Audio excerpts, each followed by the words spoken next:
Bonjour, bonjour bien-aimés. Soyez bénis, que la grâce du Seigneur soit avec vous en ce début de semaine. Que la rosée du ciel soit votre partage au nom de Jésus.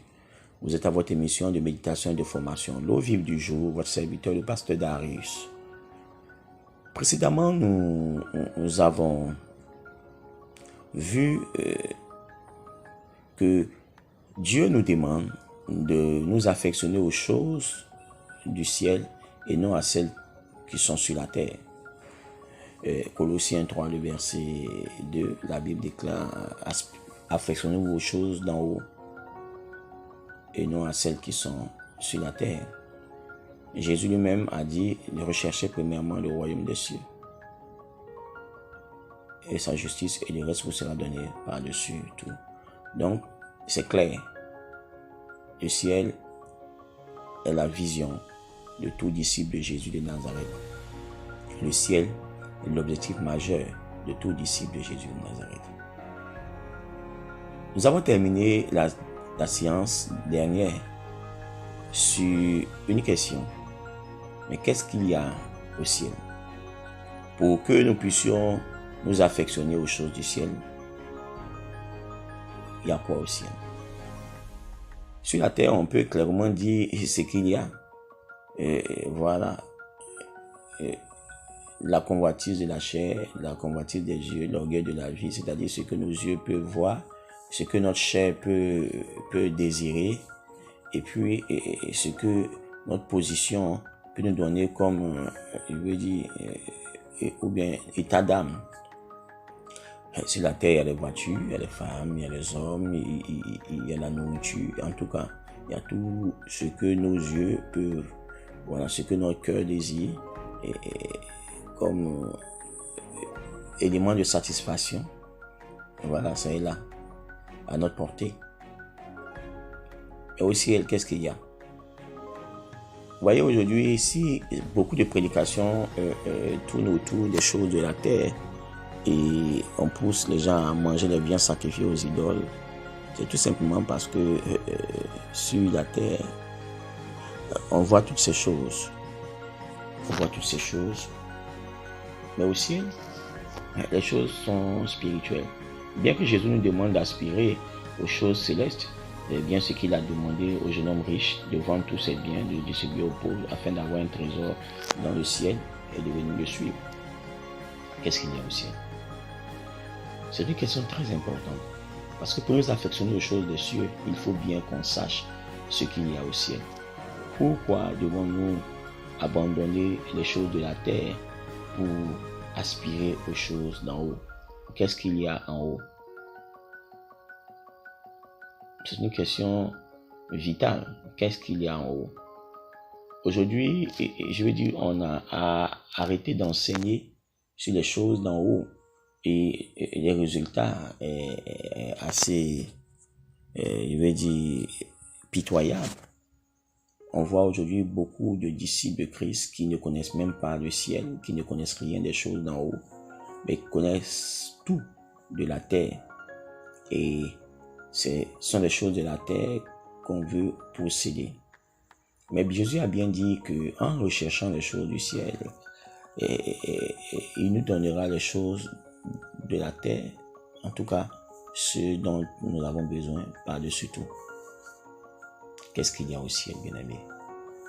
Nous allons essayer de répondre à cette question afin de nous aider et de nous conforter dans notre position de disciple de Christ. Première réponse. Au ciel, il y a Christ. Amen. Au ciel, il y a Jésus de Nazareth. Vous savez, dans le livre de Colossiens, toujours 3, verset 1, il dit « Aspirez aux choses d'en haut, là où Christ est assis à la droite de Dieu. » Là où Christ est assis à la droite de Dieu. Donc, on doit aspirer aux choses d'en haut. Là où Christ est assis à la droite de Dieu. Alléluia. Donc, Christ n'est pas sur la terre. Jésus n'est plus sur la terre. Nous savons avec l'ascension, la preuve, l'ascension. Il est monté aux cieux. Il est monté au ciel. et il y est là-bas jusqu'à ce qu'il revienne pour chercher son église. Donc pour le moment, Jésus est au ciel. Et si nous aimons Jésus, s'il est le but de notre existence sur la terre, s'il est l'objet de notre contemplation, l'objet de notre éblouissement, l'objet de notre adoration, il est tout à fait normal que nous, disciples de Christ, nous aspirons aux choses d'en haut. Alléluia. Vous savez, le ciel est la quête, en tout cas, de tous les hommes, quelles que soient les religions. Et même aujourd'hui, les scientifiques aussi, cherchent le ciel, cherchent les choses qui sont au ciel. Récemment, il y a le rover Perseverance qui a posé les pieds sur la planète Mars. Pourquoi?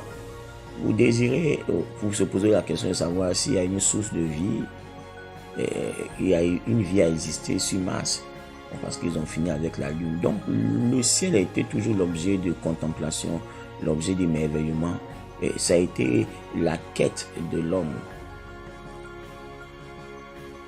Oui, bien-aimés, la Bible enseigne que nous avons été bénis de toutes sortes de bénédictions spirituelles, où ça, dans les lieux célestes. La plus grande bénédiction dont nous avons été l'objet, les bénéficiaires, c'est la personne de Christ, le don de Christ, le don de Jésus. Et cette bénédiction spirituelle qui se trouve dans le lieu céleste, la personne de Christ, doit nous pousser à aspirer aux choses célestes et non aux choses terrestres. Dans le livre de Jean, le chapitre, je crois, 1 Jean, le chapitre 2, le verset 15, Paul pouvait dire ceci, plutôt Jean pouvait dire ceci: n'aimez point le monde, ni les choses qui sont dans le monde. Amen. N'aimez point le monde, ni les choses qui sont dans le monde. Alléluia. Car l'amour du monde est inimitié contre Dieu.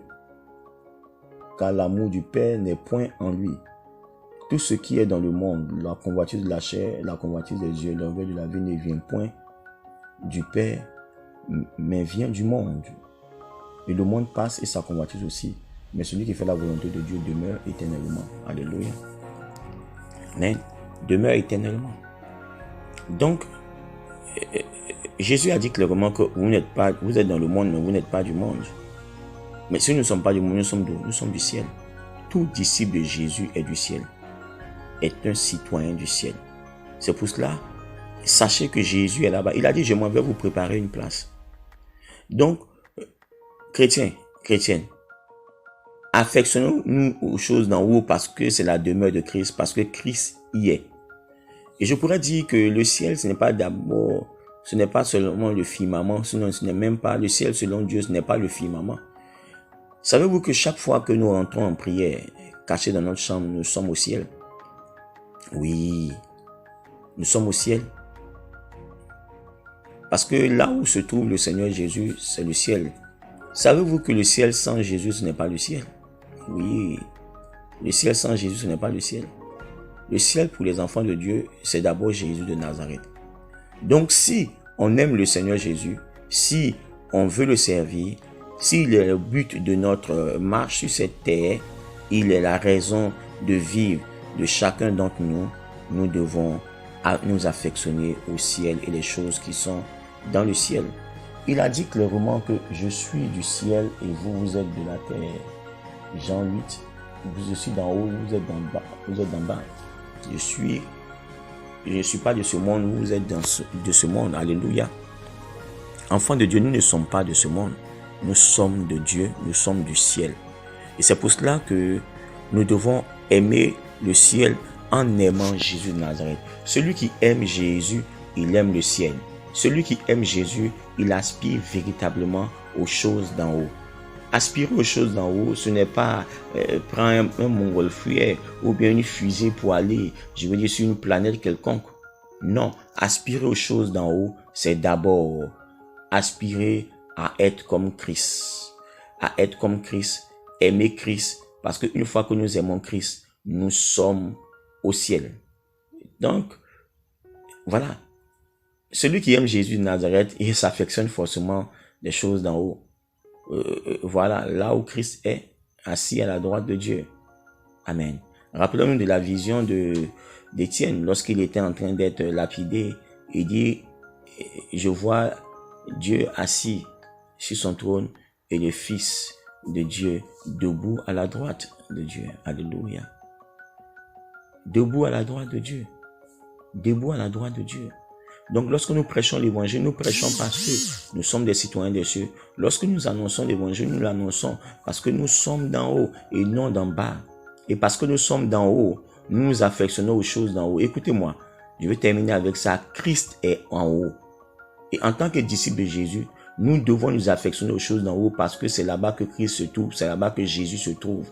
Et Jésus n'est pas sur la terre, Jésus est au ciel et nous a bénis de toutes sortes de bénédictions spirituelles dans les lieux célestes. Et la plus grande bénédiction dans les lieux célestes que nous avons obtenue, c'est d'avoir Jésus comme Seigneur et Sauveur, de savoir que Jésus est là-bas et nous allons vers lui.